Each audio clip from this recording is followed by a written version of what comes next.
همین با چشمم نگریسته به من دروغ میگویی. حیف با تو. شما چی میگویید؟ اگر همین دلیل باشد پس مرا دستگیر کنید، لیکن این دلیل نیست. ببینید رنگ خودتان دیگر شد. گوش کن مرا. از دهانت چی میبراید خودت میشنوی؟ در این دنیا تنها شما حق دارید که مرا زنید. تنها نزد شما سرم خم است. زنید آخر. اگر خواهید پرانید، هرچی خواهید کنید، زنید آخر. این چی مناسبت است؟ چی شد؟ دیوانه شدی مگر؟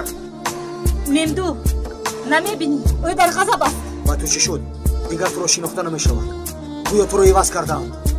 چرا به زندگی من دخالت میکنی؟ دوستم، تو دردی مرا چی میدانی؟ جورا جان شاید تو راست میگویی. ما مگر از هم جداییم؟ من برای تو جانم رو میدهم. فکر میکنی که بلای بسری تو آمده درونی مرا نمیسوزاند؟ یکیت گوش کن. خودت را به دست گیر. هممون برای تو میسوزیم. این رو به ما روا مبین. جورا جان تو ساده ای مگر؟ کور هستی؟ معلوم است که کسی با تو چون موش و گربه بازی میکند. میفهمی؟ بیدار شو، عقلت رو به جایش مان. معلوم است که کسی بازی دارد. به زعم آن شما هر دویتان گلوی مرا فشرده ایستاده اید. در کار شود. چون این هم میکنید. برادری من هستی، جانی من هستی. برای فایده تو همه کار رو میکنم. همه کار رو، همه چیز رو. میفهمی مرا؟ ایستید. هر دویتان ایستید. ممدو ایست گفتم. تا به جا آمدنی عقلت تو رو میزنم. دانستم اگر این دست بر سری تو بالا شود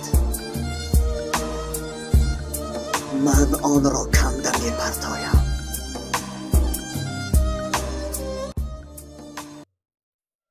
ولی اگر تو زدن خواهی مرحمت، زن.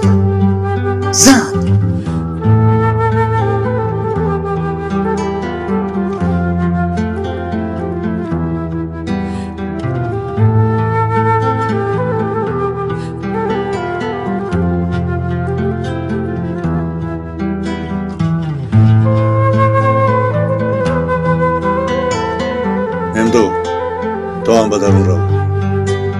یک روز از این کارت سخت پشیمان میشوی. آن وقت در کسی رو زنی هم گشوده نمیگردد. تنها میمونی. بعد نگو که نگفته بود.